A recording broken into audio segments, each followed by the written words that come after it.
Join me every month for the inspiration to find your finish line.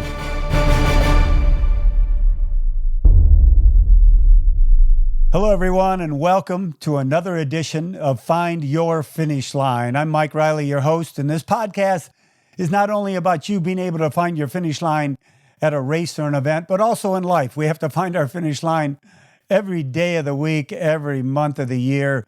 And when we do, we are so happy we got there. So I have guests on that have jumped over all kinds of hurdles. They've gone through tough times, good times. They've gone through times where they've pushed themselves to that finish line, and their gratification hopefully can teach you how to do the very same. Before I get started with my guest, who I'm very honored to have, Pillar Micronutrition Company.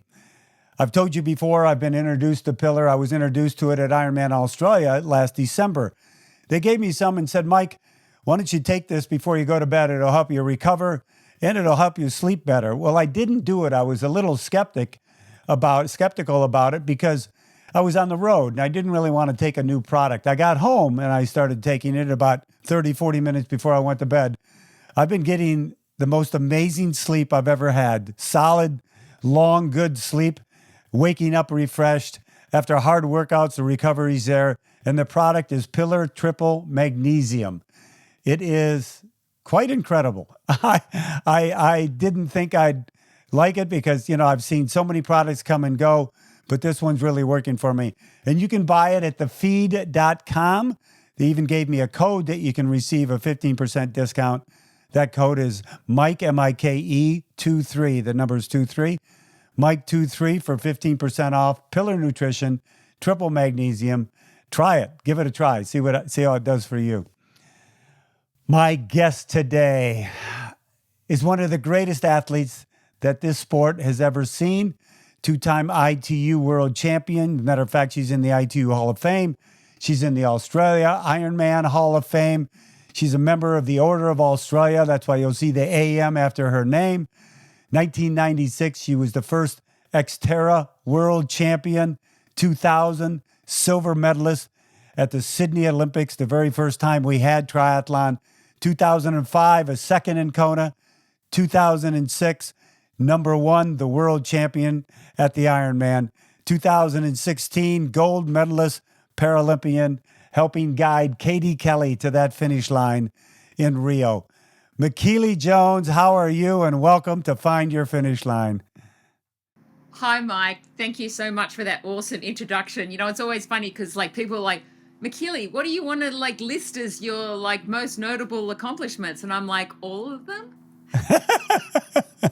Don't be ripping me off by saying, I've only done this, this, and this, because I earned every single one of those titles. But no, kidding aside, I've been very, very blessed. I mean, the sport of triathlon just keeps giving back and giving back and giving back. And I sit here and I go, oh my goodness, I can't believe how much I've done and how the fact that I still love to race. Because, that's the hardest thing. Where do I find that passion each year to keep wanting to push myself?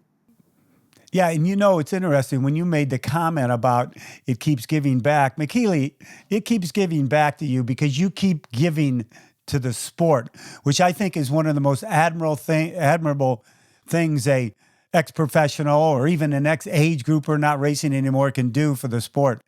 But I always ask my guests a first question right off the bat.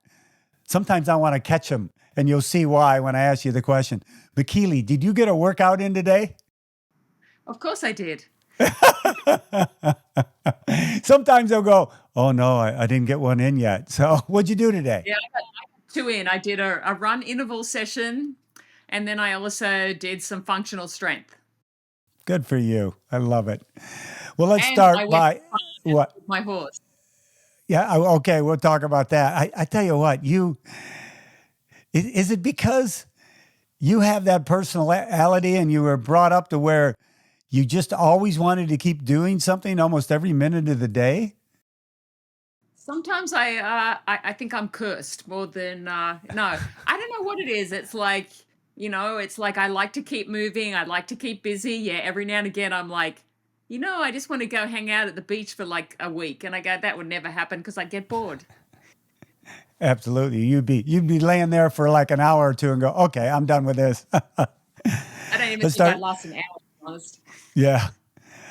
Your career early on, when you were a youngster, growing up with your twin sister, Gabby, in Australia, what sports did you first get into? So I grew up horse riding. I could ride a horse before I could walk. And then I definitely did a little bit of running. Having a twin sister, I was only a tad competitive. Yeah, I'll She bet. will tell you the 3 times that she's beaten me. She's very proud of that. But yeah, I think uh, my parents divorced fairly young, and my mum like really instilled in us that you work hard, you get results, and definitely growing up with the horses and having to take care of that, and yeah, like it just sort of like started doing a little bit more running, and it was my high school teacher John White who saw something in me, and he would say as we're running around the grass field every single week, "Will you remember me when you're famous?" And used to giggle and laugh.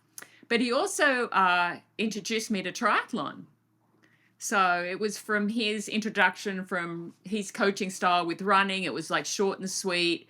And then transferring over, he suggested I do a triathlon. And one of the best things he always used to do is right before the swim, he'd hand me a quote and I'd read it. He was like a football guy, a rugby league guy. So Hmm. he was like all about quotes and, you got to fire up the team. So I'd get a quote and literally I'd float it down the river or the stream right before the race. It was sort of this tradition that we had. So yeah, I definitely have a run background. My sport identification actually was race walking, even though, I was state champion at cross country, state champion at the 3000, and also race walking. So how old were you at that first try? 18. I was 18 when I did my first triathlon. So How'd yeah, you it was do? What's my your my uh, triathlon birthday is actually January 26th, so Australia Day, 1988. wow? I love that. What's your memory from that race? The one that you hold with you? My twin sister used to joke with me that I was going to get eaten by the sharks because it was in Sydney Harbour, which Oh, is it's so awesome that my first race was in Sydney Harbour. I got to do the Olympics in Sydney Harbour, and there was a joke around the Olympics that there were sharks in the harbour, and a lot of people were like scared about sharks. And I always have this theory that what, as long as there's one other person, I'm pretty good in terms. That's a 50-50 risk if I go and swim with a shark. And I've never been bitten by a shark, only a seal. So I'm not afraid of sharks because I haven't been bitten by one yet. well, that's some incredible motivation. But throughout your career, you have always been motivated to obviously do your best, come out on top. Where do you where do you think that fire? Why does that fire reside inside Michellie Jones to be the best?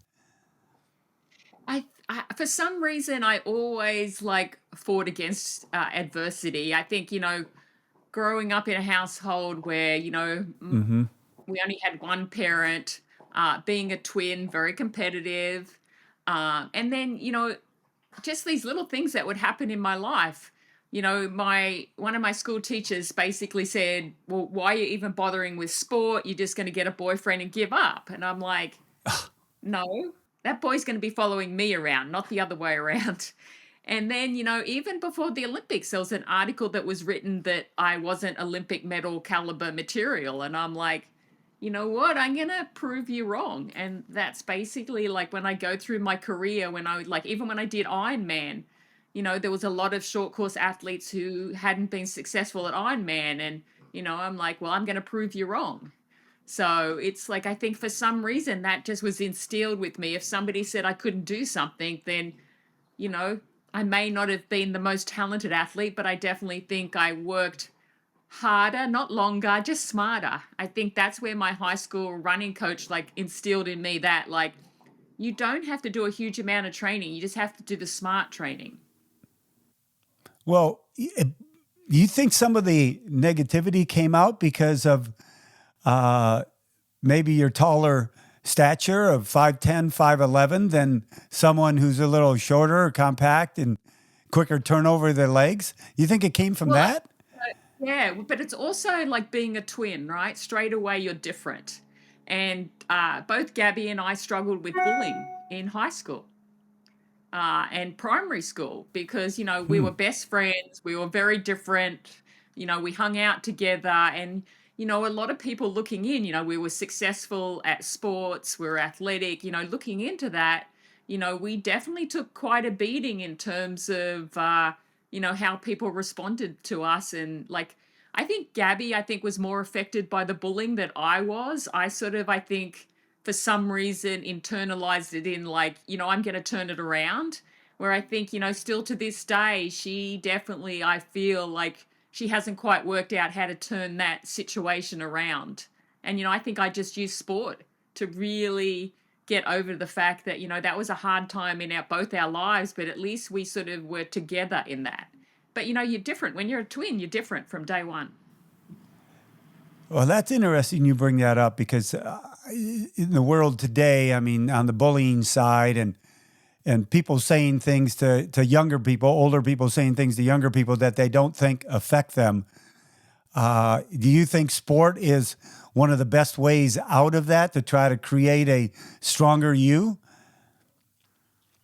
I think it's all personal to each person, like how you can deal with those situations. But I know for me, I think sport really provided me with, for a shy young kid who was like a twin. So I had a best friend, I had a training partner, and I don't know, for some reason it's like I sort of turned around that experience, not even knowing that I turned it around and Hmm. sort of really focused in on sport. So yeah, so I can be a little scrappy in a race. It's like, I'm on the start line, I can be super scrappy. Just and I think that's what taught me, going through that situation, it's like just keep doing the best you can, fight for it, work hard. And I think that's what sport taught me because I had to find a way to deal with, growing up in that environment of being bullied at school. Scrappy. I remember in San Diego here, Dan Skin race. You were toe to toe with Paula Newby Fraser, your coach eventually, and the look on your face, and even Paula's, I've got, oh my gosh, if these two would stop and square off, they'd start boxing. I mean, it was just a determination and scrappy look that I'll never forget. Uh, you explain that well because I've seen it up close and personal. I love it. Yeah, So don't the be long fooled. I can be scrappy. Sydney 2000. Having the Yeah. pleasure of being there, and I told you before, I think I was like in row 10, and Hmm. in your wildest dreams, when you did jump into Sydney Harbor, as you mentioned earlier, and then came in second with the silver, close behind first place. But the roar of the crowd was definitely for you. Is that something that you relive at any time when maybe you're down a little bit, or you just say, You know what, that was one hell of an accomplishment, and I'm proud of it." It's really when people bring it up that it reminds you. Like, I was doing a race in San Diego on the weekend, and Hmm. someone goes, "Oh, you're the Olympic medalist, aren't you?" And it's that's when it sort of really like sort of gives me the chills because it's like I'm like, "Yeah, holy cow, I did do that." Like I never thought as growing up that I would be good enough to do the Olympics and then have the opportunity to do it in my home country, like, and have my friends and my family, like all those people who'd helped me on the journey to actually be there physically. I mean, you couldn't ask for anything better. And to be, have triathlon as the first medalist sport for Hmm. Australia. So, I won Australia's like first silver medal, like, and triathlon's first silver medal. I mean, unbelievable experience. Like the biggest memory I have, it's like we were warming up and the crowd was going nuts just when we were warming up, let alone when we Hmm. started racing. And what a lot of people don't know is I actually had a brand new pair of running shoes because I have these superstitions that I always had to have a not new uniform, new run shoes because they just feel so good, brand new. And I was warming up and I put my race shoes on and I'm like, oh my goodness, they don't fit. Oh, And I'm like, I ring up Gabby, my twin sister. I go, can you please bring in like blah, blah, blah, blah, blah, my other pair of running shoes that I had? And she literally handed it over the spectator fencing not long before we were going to start. And I was thinking, I don't know. I mean, I would have obviously run in, the shoes were a little too small, but it was like, oh my goodness. Like, I was just thinking, these are the same size, the same model I've been using. I'm not putting them on until the morning of the race. I got to make sure they're like brand spanking new. And yeah, lesson learned. Don't do that. wow. I had never heard that. So I can just picture because that area was just so crowded. It's a wonder Gabby got to you with the shoes. Yeah. That, I mean, don't worry. I saw her because, like, as soon as they announced me to go onto the start line, I looked up and I saw, like, my family, my mum and my dad. And it's like, oh my goodness, she started crying. And then I started crying. And I think that's what, it's sort of like the Ironman finish line, right? It's so emotional and so many people cry when you cross the finish line or you're hmm getting there. And the Olympics is sort of like you amplify that by like a zillion. There's nothing, I mean, there's nothing like an Ironman finish, but then the Olympics, it's just something about it because it's a little bit more towards like your home country gets so Right. engaged, so involved, and that's the energy that you feel. That it's very much like you're competing for your country. Well, it's been said many times that medals won by medals won by athletes in certain countries have actually brought the country up out of a depression or a tough time in the financial markets. I mean, it just lifts the spirit so high that people go out and be so positive they get things done, and that's what medals do. So you definitely raised the level of everyone in Australia with that silver. And No, then and as you said, when you go start ahead. talking about it, that's when, it really like you go back and you go, oh my goodness, how special was that?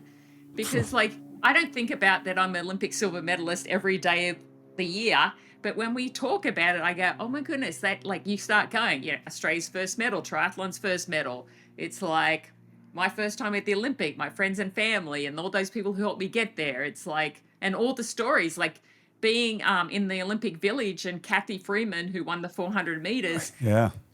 she like congratulated me, and I'm like, cool, Kathy Freeman knows who I am. Because triathlon is such a small little sport, you know, and then all of a sudden we're on this big world stage, and being at the Olympics, people want to know who you are, so it's Well, it's really cool. you be proud because you were instrumental in helping triathlon be placed on that world stage where we love it to be today and always. But then all of a sudden, not all of a sudden, but you weren't chosen for the Australian Olympic team kind of next time around. And that kind of pushed you into, you're a tough minded person, but it pushed you into that longer distance because of that. Tell us about that, how that all came about. Yeah, it's like, it's probably another situation where, I was basically told, you know, wasn't good enough anymore, wasn't fast enough, wasn't gonna, didn't do everything I needed to be on the Olympic team, even though I had won on the Olympic course. So I really knew the course suited me. And it's like, it was like really, I don't get really, that. Yeah. really like I was at the bottom of the barrel, especially when, it wasn't the federation who told me I hadn't made the team. It was somebody from the press rang me up and said, oh, Michellie, how do you feel about not making the team? And I think the only saving grace for me was that the current world champion also didn't make the Australian team, Emma Snowsill. So, it was one of those things that I still loved the sport. I didn't want to quit, but I had to move on from that Olympic experience. And, I always swore I'd never do an Ironman. It totally terrified me. It's like, I was a speed demon. I'm like, I just want to go short and fast and finish. And, I'd been to the Ironman World Championships in Kona. I saw what people look like when they finish that race. But, it's like and, I had a lot to lose. I had this great short course career. And, like, Right. as I said earlier, a lot of people hadn't been able to step up and transition to the long course, the Ironman distance racing. And, you know, savvy enough to know that, if you're going to do it, you got to get the right team behind you. And I think I was always good at having like the right team behind me. So naturally, having Paula Newby Fraser, eight-time Ironman world champ, on my team, I mean, she's the reason why I can say I'm an Ironman world champion, because, she knew she'd race with me. She knew a little bit about me. So, having that knowledge, and also knowing that I had this small window in terms of like how long I'd been doing triathlon for, it wasn't like I was a spring chicken in terms of, you know, the amount of time I'd spend in sport. So it was a very small window that just had to go in and get the job done. And thanks to her, I wouldn't be sitting here without her support, her belief in me as well, but also like knowing the type of athlete I was, and like realizing how she had to be pacific in the training based on that I was a speed demon and not a big endurance animal. Yeah, I've always heard Paula and you say that, she wanted to turn you into a big diesel engine, and Yeah. that can't happen overnight. So that training regimen had to be so foreign to you. But was there a time all of a sudden you said, "Well, God, okay, I get this. I get these 7 hour rides. It's starting to work out." To give you the Yeah, like, confidence to get to Kona. yeah, definitely there was like times in the training where it was like, oh my goodness, I'm never going to be able to do this. And having the reassurance of Heather Few, who I train with, I'm like, well, how do you know you can run a marathon after this? And she goes, you just run each mile and each mile and each mile. So that really helped, like knowing that other people sort of have the same insecurities. And then, all of a sudden, you get the nutrition right, you get the strength right, you get the training right, and you get stronger and stronger as the hours tick over. And that's where, some of the confidence started happening for me. It was like, oh, you know what? Now I'm like finishing stronger rather than going, oh my goodness, how am I ever going to run off the bike? Yeah. Well, 2005, you go there and you're having a great day and you get passed by the eventual champion, Natasha Bodman, and you finish second. My question is that didn't dissuade you from coming back the next year, or did you have thoughts of going, hey, I gave it everything I got, and I get past, towards the end, and Natasha wins the race, but you still wanted to come back the next year, didn't you?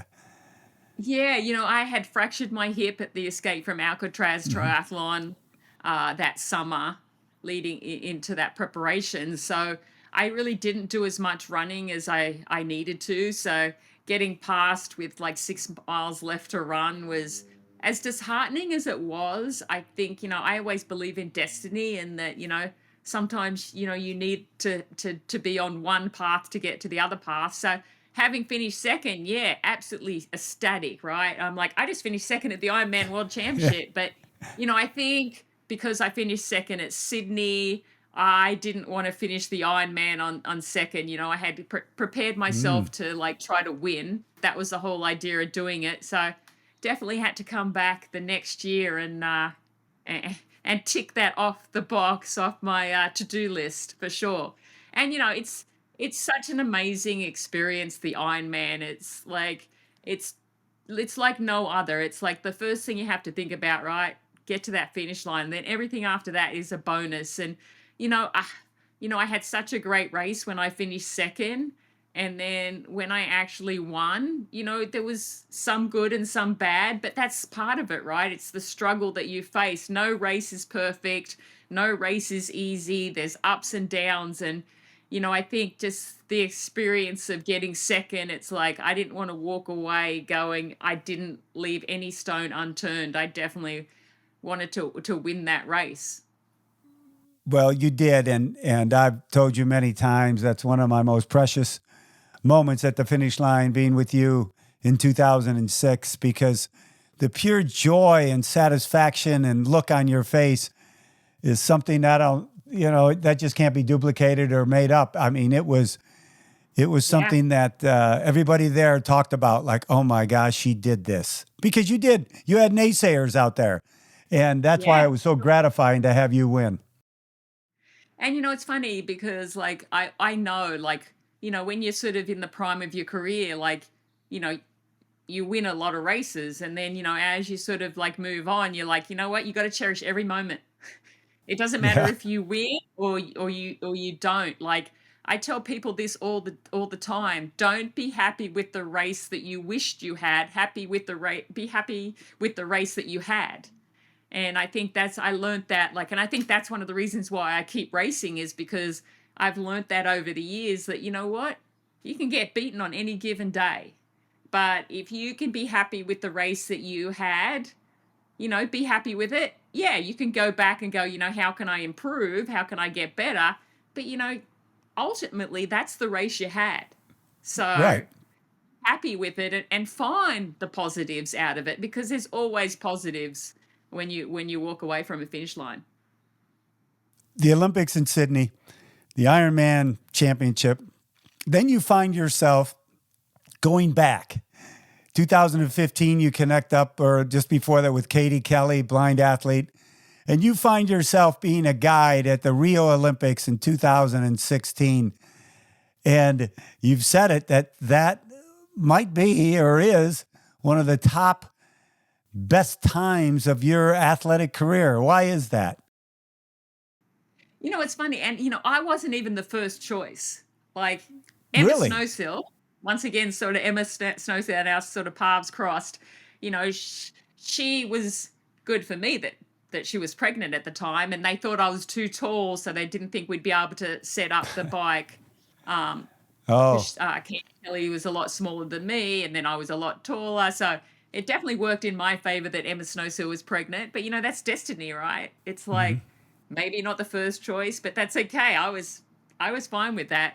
But yeah, to be given the opportunity to help someone else live an Olympic dream, I think that really excited me. Like, but when we first started together, I mean, she didn't know she was going to win the gold medal. She definitely didn't show that she had the pedigree to win an Olympic medal. But, like, I think with my experience and her hard work, I mean, that's, I think, where, like, I really helped. I'd been in the Olympic experience before. I knew exactly what you needed to do to get there, and to, I mean, as you said, and as I know, I think I was more excited than Katie when I crossed that finish line, because I was like, oh my goodness. Because as an athlete in the moment, sometimes you don't realize what you just achieved. But when you have achieved so many great things, and then you're in another moment with somebody else, it's like, oh my goodness, you realize how cool this is? Because I literally had to say to her, like, we're on the blue carpet, the finish line. I'm like, slow down, enjoy it, enjoy this moment. And she was so worried somebody was going to come. I go, don't worry, I got that covered. But yeah, like, just like enjoying that moment, because you don't always have time to really, enjoy the moment, for one, because you're so caught up in that race mode. And it's like, I was like, oh my goodness, I'm going to enjoy it.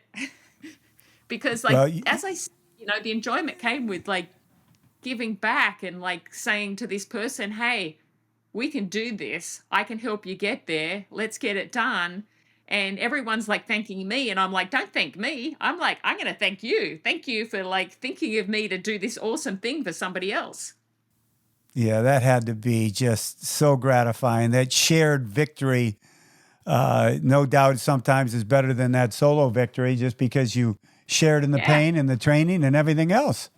Yeah. And I said to her, like, right before the start of Rio, I'm like, you know what? This is going to hurt like you've never hurt before, but it's going to be so worth it. And Wow. she embraced it, and she had the best day she possibly could. It wasn't easy. She struggled with injuries leading up to it, and I just kept saying to her, I go, look, this is our race plan, this is what we got to do, we can put it together. And I'm like, anyone can run a 5K, we can run a 5K. And I just kept, like, telling her that we'll get through it. And it wasn't an easy course. It was very technical on the bike. The swim was a little technical, in the fact that you couldn't really see what was happening as you came into the approach of the beach, the way the buoys were set up. But, like, just like, I don't know, it was just such an awesome, memorable, and, as I said, one of the best experiences that I've had in my entire career. That's fantastic. Hold on, everyone. We'll be right back after a message from our sponsors. Curad Performance Series, the official medical supplier of Ironman. Curad's far infrared kinesiology tape encourages faster recovery and enhanced performance. Don't let the aches and pains of everyday training and racing slow you down. Make sure you check out all the Curad products at Amazon.com, at Walmart, and Ironman.com. And let Curad help you find your finish line. We're talking with Michellie Jones, world champion, Ironman, Xterra, ITU, Hall of Famer, Order of Merit, and from Australia. Well, Michellie, it just hit me. When did you decide to move to the United States? You know, I promised my parents that I would get my degree. So I have a degree in teaching. And after that, I wanted to come to the US because I wanted to come and race against the best people in the world. So I raced the ITU World Championships here in Florida, actually in 1990, and then from there on, here I was racing on the US circuit, and you know, thank goodness I did. You know, there was something about like the American scene that I grew up, and I always wanted to come to America and then have that opportunity, and then. You know, I was so grateful to Bob Babbitt, who got me my first sponsor. You know, it's like, and all these people just kept helping and helping. And, you know, it's not easy when you're coming in from another country. I mean, it's a little bit easier now, but back then it didn't matter that I'd won all these races. It was what I was going to do on US soil. So, yeah, just grateful that I had like good support from a lot of great sponsors over the years. Another bold move by a bold person. That's who you are. I love that. Let's talk about the state of the sport and how you think. Well, I'll jump right into the elephant in the room with the positive EPO test by Colin Chartier. My question to you, Michellie, because it's been talked about so much, and I even posted something, and the response was quite overwhelming. But why do you think a lot of the professionals out there were really rocked by this, by that happening? You know, somebody who's been personally, I think, I don't know how to put this, but you know, it's like when you look at what happened to me at the Olympics, not that the medalist the gold medalist, you know, tested positive on that day, but later on, you know, saying the same thing. I never took drugs at the Olympics. I took drugs after the Olympics. So having a firsthand sort of experience with how that is, it's like, you know, the way that I looked at it was, you know what? My destiny was a silver medal. I can't change anything. I'm glad that they caught someone, because I think if you're catching people, that's a good thing. That means that something is going all right. So I think why there was like so much controversy and like I think disbelief now is because I think a lot of triathletes are such purists, right? It's all about, you know, swimming, biking, and run at the best of your ability, not an enhanced ability. And I think that's where triathlon has sort of always been. It's sort of been thought, you know, it's quite a fair sport. So I think that's where it is. I mean, I think it's great that you do get positives, because if we're not getting any, then I'd be more worried about it. And I think it's a big push for people to realize that, you know what, sport isn't always clean, and let's keep voicing our opinion that sport should be clean, because we don't want to be like the other sports, because we've never been like the other sports. Right. And I just think it's that embedded history of triathlon that, you know, you have to swim, bike, and run well. And you should work hard. Like, that's the way I was brought up. You should work hard and get the best out of yourself by working hard, being smart. Because, you know, I always used to laugh when people say, but that person trained so hard. I go, we all train hard. Okay, so the difference shouldn't be whether that person took drugs or that person didn't. It would be like, okay, who did the smartest training? Who understood that recovery is training? Who understood that nutrition is training? Who understood that hydration is training? You know, who understood that like strength training, you know, all those components? That's what's going to really enhance your performance. And, you know, being mentally strong and having good strategy and that sort of stuff. So when I look at the sport, and, you know, you can tick down all the people who have tested positive, I think because it was also an American athlete, I think that had a big impact as well. So I Why is that? think if it, Why is that?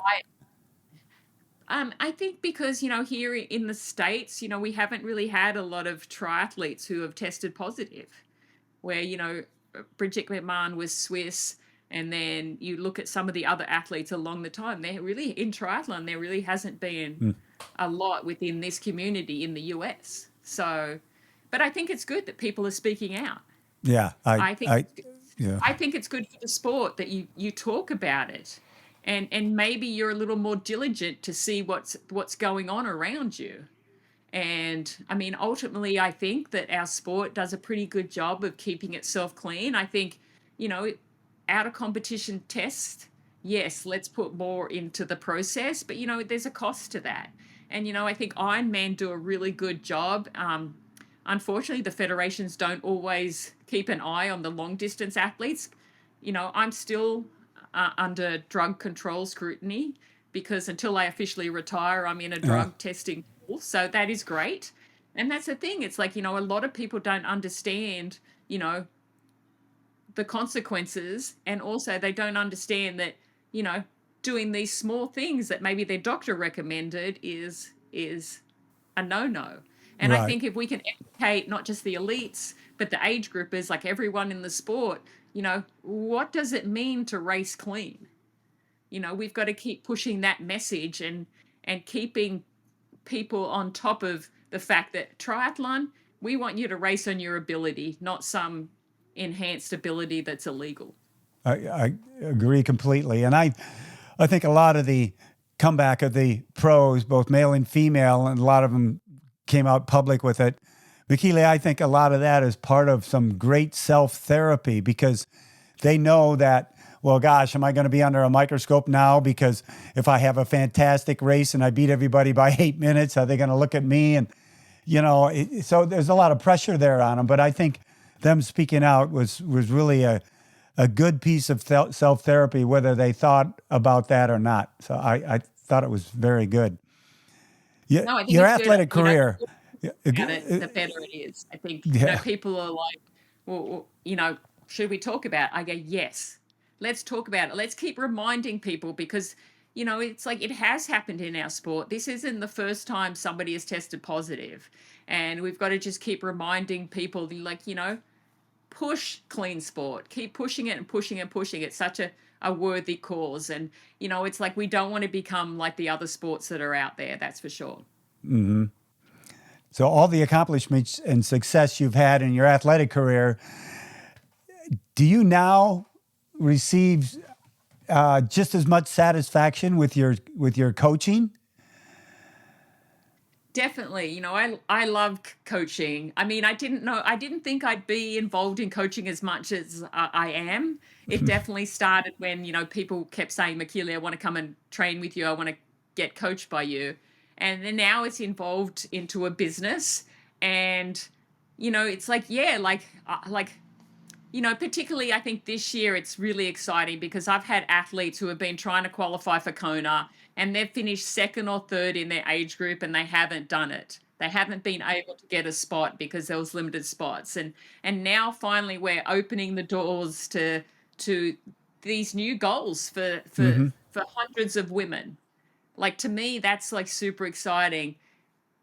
I love seeing an athlete come in and they think they're here and I know they're going to get to here, and that's what really inspires me because it's like recently I had an athlete who, like, we knew if she put a good race together that she would get a Kona slot, and she thought she'd be like one and done, do her Ironman and she'd be over. And we're like, all of us training with her, we're like, didn't say anything, but we're like, you know what, if she just has the race that she's capable of, she's going to get her ticket to Kona. And she did.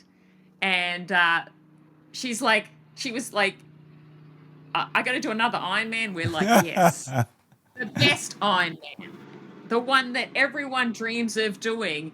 And I mean, that's the thing that like really drives me. I get to coach at UCSD as well in the club triathlon program. So I get kids that are like never done a race, can't swim, and then you see them progress. that's what I love, like getting these athletes in, and it's like, oh my goodness, they'll say to me, like one of my athletes that I've been coaching for probably 6 years, she said to me on the weekend, she's like, thank you, Michellie. Like, I have done so much in this sport that I never ever thought that I was capable of. So yeah, that's the inspiration that I get. And I think that keeps me racing as well. Like I said to one of my athletes on the weekend, I go, if you race, I'll race. So, everything's always better if you can do it with somebody else. Yeah, exactly. I'm excited and honored now to be on part of the same team as Michellie Jones, the triathlon training. And it's interesting when I was talking to him and all the everybody at TriDot. I've been a big part of the past of triathlon, Michellie, as you know, but I'm all about looking forward and what the future's all about. And I want to be a part of the future with TriDot training because the way they're leveraging data and the AI and looking towards the future. Why'd you become part of TriDot? It's like I've always been that athlete and now coach that's like, well, what's new school? Old school is great. There's a lot of great things about old school, but what's new school? What's going to make the biggest impact? It's like I always say, what makes the biggest impact for the least amount of investment? And that's exactly what TriDot is. It's artificial intelligence training, and it's very much towards like how I feel that training should be. More is not better. The Right. right amount is the best. You better. Paula always used to say to me, better to be undertrained than overtrained. And I just love everything about TriDot. The fact that it's community based.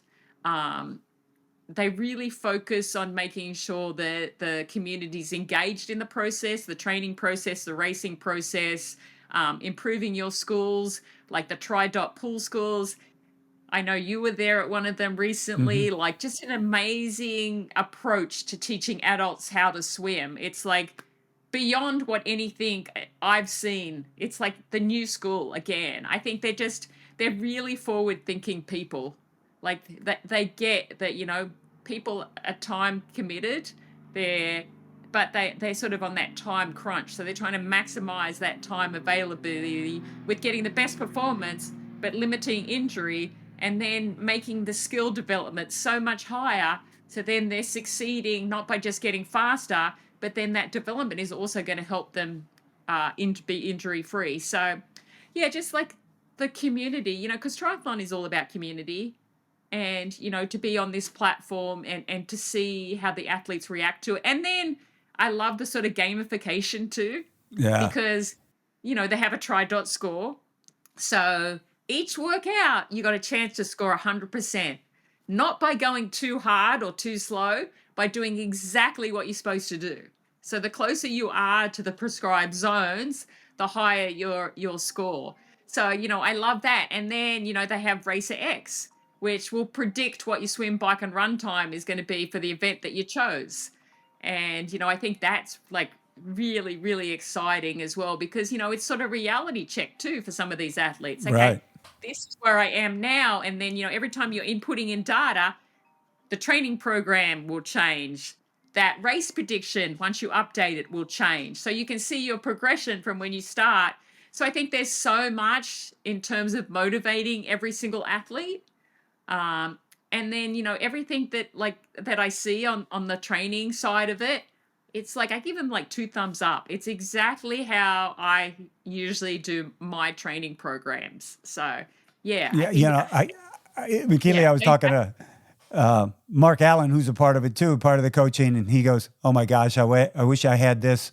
I wish I had this when I was Oh, I racing." say I say that about a lot of stuff. I wish I had the super shoes. I wish I had the better nutrition. I wish I had the TriDot platform. It's like, man, I could have crushed it. Yeah, and as you mentioned, I did go to the TriDot Pool School here in San Diego back in March, and I was so totally, and I'm not a huge swimmer, but I was totally impressed with what I was seeing in just a 4 hour session that I was at, and athletes taking 12, 13 seconds off their 100 time in one weekend. Who does that? It's the future. Yeah, like it's unbelievable. Like the athletes that I've sent to pool school, I put myself through pool school because I'm a big believer. It's like I want to feel it, see it, and like really see that impact because I think that's important. That's one thing that as a coach that I tell my athletes all the time. I would never give you something that I wouldn't do myself. Mm. And two, if it hasn't happened to me, it's probably never going to happen to you. So yeah, no, pool school is just like as I said, next level. Never seen anything like it. But that's sort of, you know, the way that TriDot is. It's setting a standard, and people better just keep up because if you're not on TriDot, then you're already behind the game. Yeah, it's the future. It's quite amazing. I'm very impressed. Michellie, I've heard you talk about it a lot, whether it's training, whether it's life. The advice you give and have given is to keep structure and routine in your life and your training. Why do you believe that's so important? I always say, what do the real people do? It's like I've been in triathlon for so long. I'm a total tri geek and I embrace that. And part of it is, it's like you got to keep moving. If you don't use it, you lose it. It's like it's one of those things that, it's like routine. It's easy once you get into the routine to maintain that routine. What's hard Hmm. is when you get out of that routine to come back in. And my twin sister always said, yeah, but Michellie, your motivation, or actually your low motivation is probably somebody's motivation. But you got to find the reason why you do stuff. Sometimes it's a fitness thing, sometimes it's a health thing, sometimes it's like I'll challenge my athletes to something, you know are you sure you can do that? It's like, I'm pretty sure. So it's like, finding that desire, right? That's the hardest thing. Why? Like, because every morning my chimp brain is like, do you really want to get up? Why are you getting up? Right? Yeah. I, like, what goes in my head goes on in most everyone else's head. So how you handle that conversation is really defines what you get done in the day because, we can blow so many things off, but ultimately, I tell people it's like putting money in the bank. If you don't put money in the bank, you have no money. And then when you need some money, you got to have money in the bank so you can withdraw it and, get out of it what you need.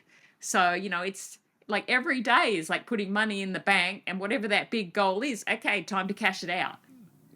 I agree. And being of the age I am, I've got friends that really didn't do a whole lot in their 40s and 50s, and they're finding themselves pretty beat up in their 60s, and just because they can't get back to it because they had that younger time of their life when they should have. So, advice Yeah. to everybody: just keep at it, keep at it. Yeah, and it's funny because like I was at the US National Multi-Sport Championships a couple of weeks ago and someone goes, Michellie, they got you in the wrong age group. I'm like, no, they haven't. I But never. no, number, right? It's what you do with it. Yeah. Some days I'm feeling a little bit older, some days I'm feeling younger, and it's like, I don't know, it's like I'm always being like taught to keep active, to keep moving. And yeah, I'm a little addicted to it for sure. But it's like I'm sort of got to, check myself in a little bit because sometimes I'm like, oh, I'm feeling good. I'm just going to push it. And then I'm like, oh, no, payback. Yeah. So, Yeah. a lot of my athletes that I've trained with over the years, they sort of know when a big race, like a big goal that I have coming up, because all of a sudden, like I'll be here and then I'll just up it a little bit, turn the screws up just a little bit. But I mean, that's my advice to a lot of people, let the fitness come to you, right? You don't always have to put your hand in the fire. It's like there's a time when you do and there's a time when you don't. And that's another reason why like I love TriDot because it's that aerobic training. It's like you Hmm. go easy. And a lot of athletes don't know what easy is. They really don't. And I think that's sometimes the biggest difference between like a lot of professionals and amateurs. It's like my easy is easy. And when I need to go, put my hand in the fire a little bit, I put my hand in the fire. As I get older, I've got to just lower that standard a little bit, but it'll still be there, Yeah. when I need it. And like, yeah, that's what, I say to people all the time, let the fitness come.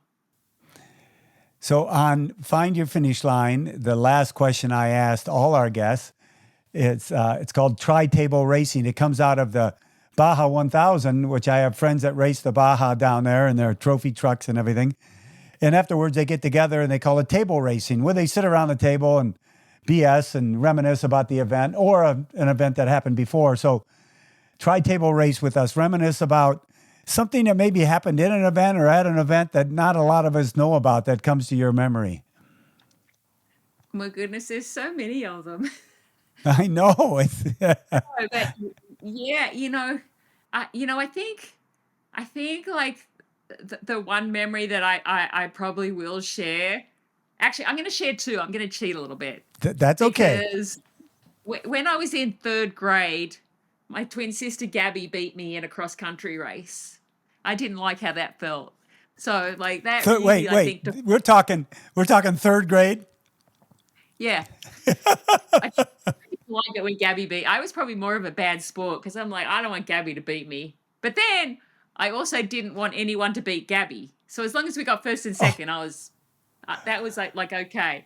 But I think like that's the fun of like being a twin and being competitive. But I think the thing if I sit around and I was going to tell like the story, I'm going to tell the story when I got to a race and my bike didn't show up, and I was actually doing two races in one weekend. Well, one in Milwaukee, one in Toronto. So I get to Toronto, my bike doesn't show up, and I'm like, really? And I'm a bit of a bike snob. I love my bike. It has to be my bike. It's like, Right. still to this day, it's like I get on it, it's my bike. But the people were so good in Toronto, like got me everything I needed. And then, I'm just like, okay, started the race. And then as I was getting out of the water, one of my friends had built my bike up because one of the airline employees had driven my bike directly from the airport to the race site. And it was actually Mark Lee's put my bike together while I was swimming. And oh my goodness, that was the best thing ever, that I was going to like get on my own bike and race. And it was a swim, bike, run. And on the second swim, they had slats on the ramp where you dove in. Mm-hmm. My toe got caught as I dove. Still managed to finish the race with a broken toe.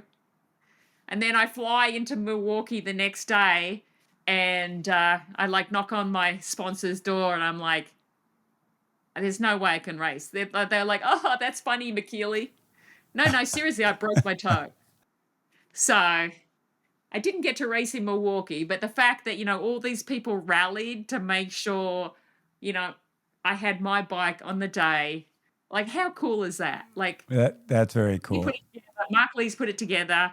One of the employees at the airline drove it all the way out. And yes, I got to win one race, and the other one I got to cheer. So, yeah. I love that. Thank you for the share. Yeah, it's quite amazing when you take a look back at her career and some of the things that happened that are, minor and small, but they create a bigger foundation in your life when you look back at them. That's probably what this did with you. Yeah, because later on when, the same thing happened, where something happened to my bike, it's like, I've been through that before. Yeah. Michellie, thank you so much for your time. I know you're busy with your coaching and your training and your racing and all the tri-dot stuff. So thanks again for being on Find Your Finish Line. It was an honor having you. Thanks so much, Mike. And love the fact that I'm one of the lucky ones, and you got to say that I was an Ironman. So thank you. Oh, don't make me cry. All right, you got it. Thank you again, everybody, for tuning in to another edition of Find Your Finish Line. Make sure you check out the Pillar Performance Line, Triple Magnesium. Use my code MIKE23 at thefeed.com. You'll sleep better, you'll recover better. And if you like the podcast, give us a review. You can find us on Apple Podcasts, Spotify, or my website, MikeRiley.net. Until we meet again, everybody, train hard out there, train smart, and always be safe on the roads. Take care of yourself. Aloha.